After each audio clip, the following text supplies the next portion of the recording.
Now, I pay close attention to all these COP meetings. I listen very carefully to what these international powers say.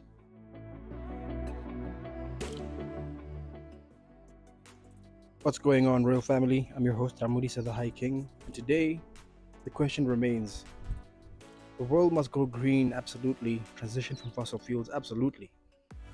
But as usual, at whose expense? How many more innocent peoples across the African continent, and specifically in Congo right now, must suffer? Do people who are of the climate activists understand full damn well where the critical resources required to manufacture green technology come from? Do they even appreciate this? Because it sounds like they're making a lot of noise, they sound all altruistic and righteous, but they don't fully understand how the world works. They truly think it's that innocent, it's that simple. Because as we speak, there is constant war, constant chaos, constant heinous crimes committed against innocent people. Also, Western powers can continue to extract our resources at dirt cheap prices. They are bribing whoever they need to bribe, from officials to mercenaries, everyone.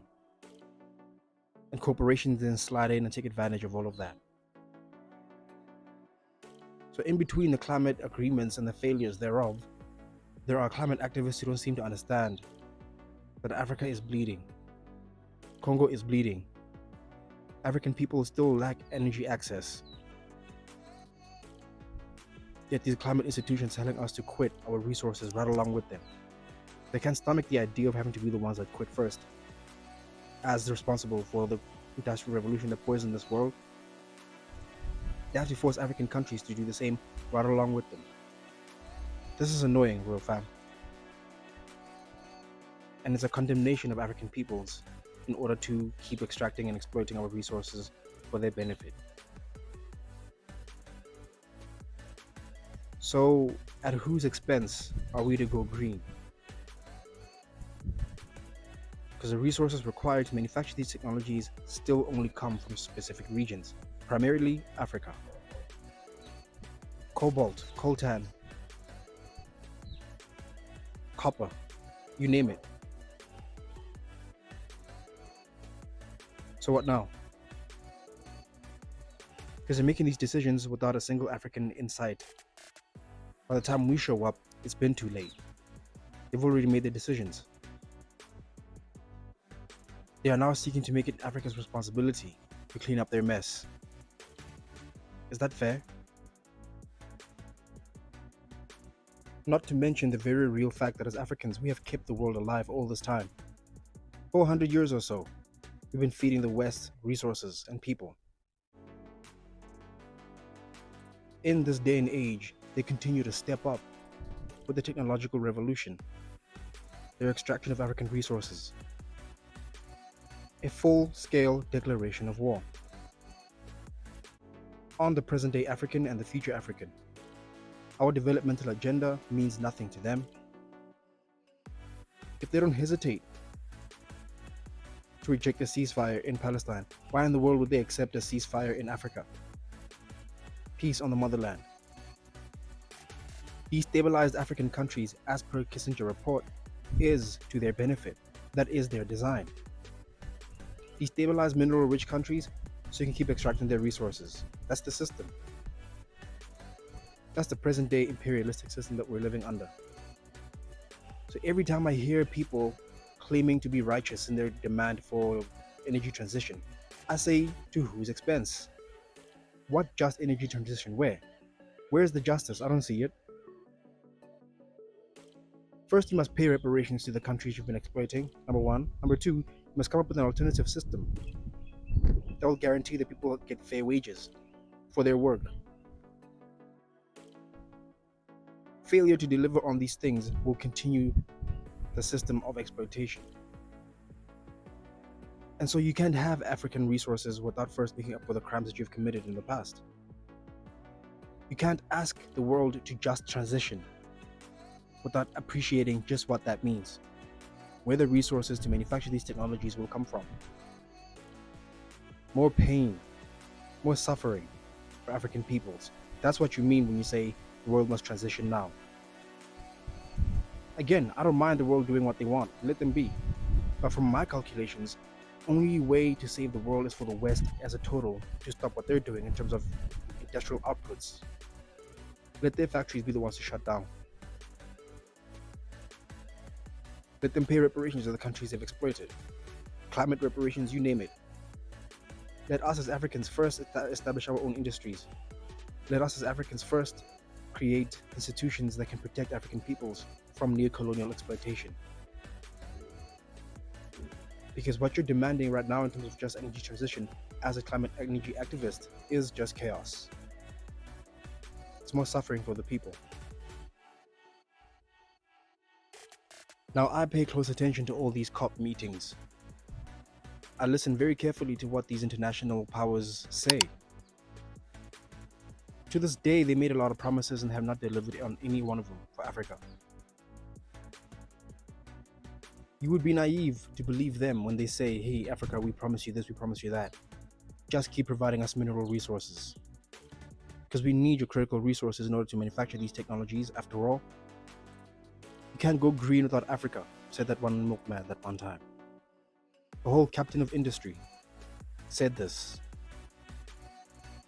So when the whole world is demanding a clean, green energy transition, just energy transition, Africans must hear that as an international declaration of war, a threat on the present-day African and their developmental agenda. Because our circumstances have yet to change. South Africa right now is still struggling with the energy crisis, yet we're being told, for international sake, that we have to abandon our coal and our gas discoveries. We have to rush right along with them to meet them on the same grounds when it comes to transition. Makes no sense. We must look at our own circumstances individually, as a country, as a continent, relative to the rest of the world. Because in the past, our energy infrastructure only fed the white supremacist minority. It was not intended to supply energy for the majority black. And now that the majority black is in energy demand, guess what's happening? The system is buckling, as expected. Because it wasn't built for everyone, was it? Africa's resources were not meant to feed the world. And the world knew this. That's why they had to break Africa. And now that the world is so addicted, they're having to make a choice. Keep Africa broken so that they can keep extracting and exploiting. Go green at Africa's expense. That's the equation. Tell Africans whatever they want to hear or need to hear in the moment. Tell them to do this, do that, and the third, while guaranteeing that eventually, by the time they realize it will be too late, you will have all extracted enough resources in order to sustain yourselves while we continue to remain in the dark. Like I said in my previous video, if the world is to transition, let it be total. If we are to abandon our gas and fossil fuels and so on and so forth, you too can't have it. You can't have it. If we are to make deals with foreign countries for uranium and nuclear energy, so be it. But under no circumstances can we be told to abandon our gas and coal and oil while simultaneously continuing to sell these resources to the West. Nor can we be expected to remain in energy darkness and poverty and endless wars and suffering, while the West continues to thrive and prosper off of our backs. That time is done, family. So what now, Royal Fam? Are we prepared to rise and emancipate ourselves from our historic abusers? Or are we going to continue to be endless suppliers of resources while we remain in darkness? Africa is rising. Africa is emancipating. The new African will not tolerate endless abuse to sustain the West. And so they can keep having these meetings all they want. What they need to understand is that Africa is also having its own meetings. We're having our own discussions. As the youth, we are declaring our own decisions.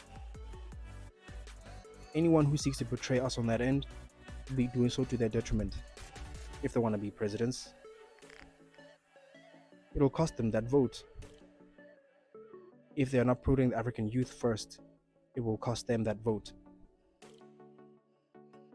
And these are the decisions that African youths are taking as of late.